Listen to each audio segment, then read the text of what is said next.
Hey, I'm Ben from Modern Graham, and today I'm going to bring you the Modern Graham valuation of Verizon Communications. So stick around if you want to see how I view this company.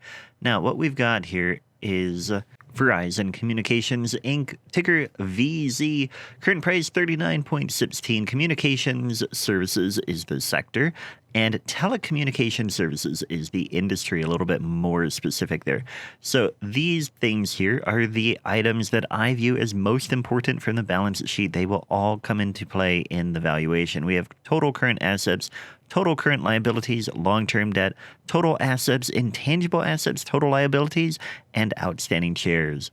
Over here, we have a graph showing the earnings data from the last 30 years. You can see earnings dropped in the early 90s, then went up and hit a dropped again around the tech bubble bursting, and then kind of rose a bit. And is it like a lot of the time around recessions, it would seem, but then not so much lately. They've been really on a solid level for the last 10 years. So that is one thing to keep in mind. Over here, we have the data itself for the earnings, and you can see, again, a lot of movement in the data here. But over in this column, we have EPS MG, that is earnings per share Modern Graham. It's a weighted average of the last 5 years of earnings. So if we look at this one, for example, it takes 5 years worth of data or earnings, and it weights it into the EPS MG, and that kind of smooths out the business cycle a little bit so that you can get a better idea of where the trend is going in earnings. Now over here we have dividends, and dividends per share have been rising, except for in 2006. They did not rise it, and a long stretch after the tech boom, the tech bubble burst, they kind of froze the dividend for a long time. But since then, they've grown by 2 or 3%. So not a big level of growth in the dividend each year, but in general, the yield itself has been pretty high, above 4% most years. And the dividend payout ratio, it has been about 50% on average. It did get pretty high. I mean, this is way higher than its earnings. So in 2012, the dividends were 203, but the earnings were only 31 cents. So that shows a company that is devoted to their dividend. They know that it is important for their shareholders, and they are doing what they can to maintain a solid dividend with a low level of growth so that they can continue to provide that stability in the dividend. Stage one in the analysis is to determine if the company is suitable for the defensive investor or the enterprising investor type.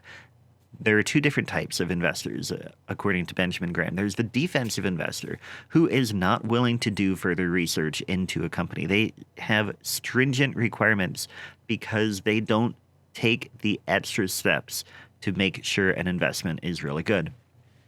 So let's look at this for the defensive investor. Market cap has to be over $2 billion. It passes that. Current ratio has to be over 2. It fails in that regard. The current ratio of Verizon is only 0.75. Earnings stability, it has to have positive earnings for over 10 years. It passes that. Dividend for 10 years. It passes that. Increase in earnings by over a third in 10 years. It passes that. PEMG, that is the price over the weighted average of earnings. That is 8.2. That's below the requirement of 20, so we pass there.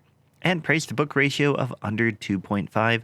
We have a price to book ratio of 1.88, so we pass that. Total score, if you've been keeping count, is 6, and so it is suitable for the defensive investor. The enterprising investor is somebody who is willing to do a little bit more research, but since we are suitable for the defensive investor, we're automatically suitable for the enterprising investor because generally the defensive investor has even more strict requirements. Now, in this situation, it does not quite meet the requirements of the enterprising investor, but again, by default, it is suitable because it met the more stringent requirements. By the way, if you are enjoying this, be sure to hit that like button to like the video, subscribe to the channel, and in the description and the comments below, there is a link for a free valuation calculator. If you are enjoying my valuations, you can do some with the same methods on your own. Stage 2 in the analysis is to determine the intrinsic value. And remember that the intrinsic value, what the company is worth, is not the same as what the market is paying for it right now. They are two different levels.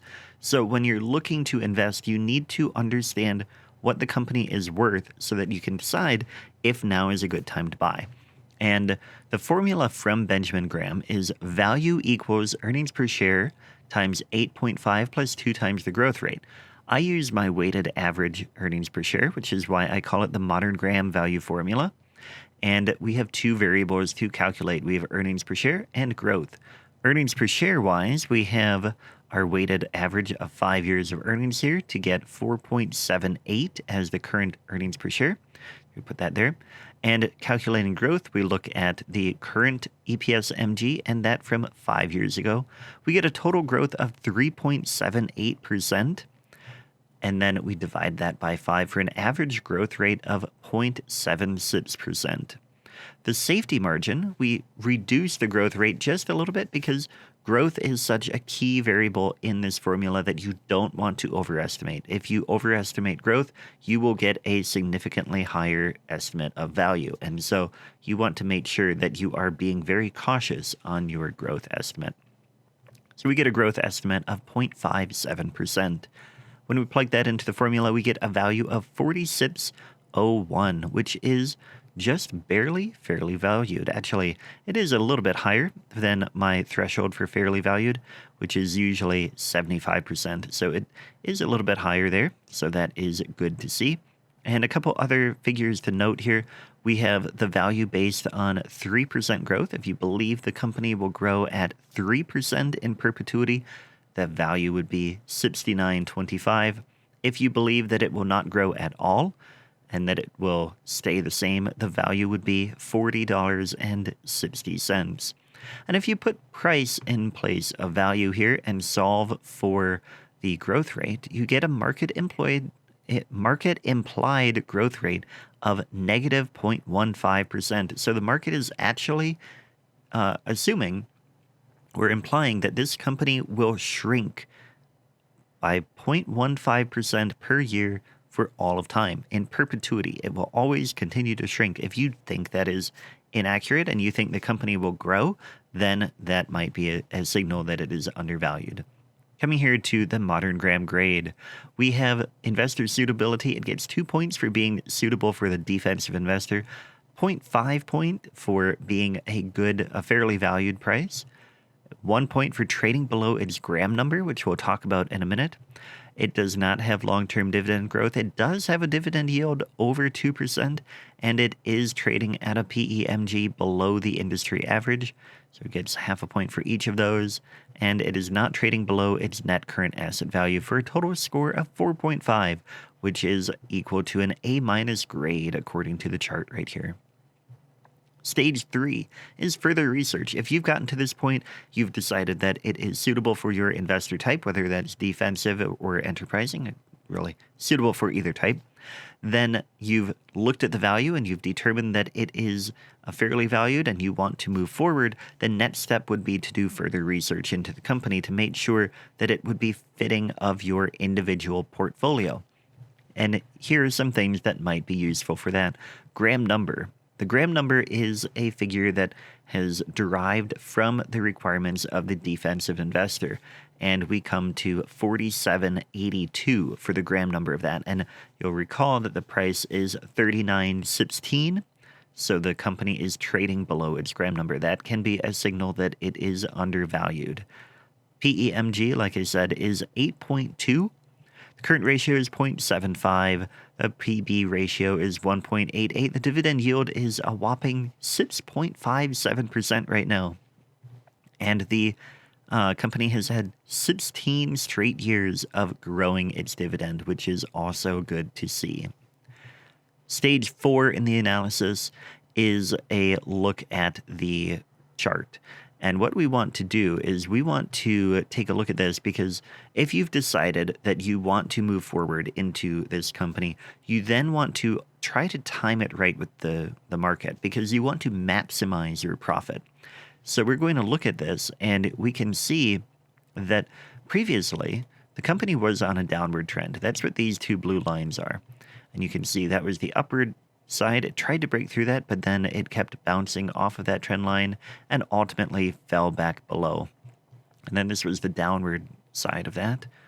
And so it bounced back up, came down, and then this here is a support and resistance line that goes way back to 2017 is where that one was established. It fell through that, and then it tried to come back up, and it hit it again, and the downward trend line, and so then it came way down, all the way down to 35-ish, which is another support and resistance level going back to 2011. So that is a major point. And you'll remember, going back to our earnings, let's switch back here really quick. The earnings in 2011 and 2012, that's where the higher earnings started. So the market is trying to bring the price back to this level, which is very interesting considering how stable those earnings have been since that time.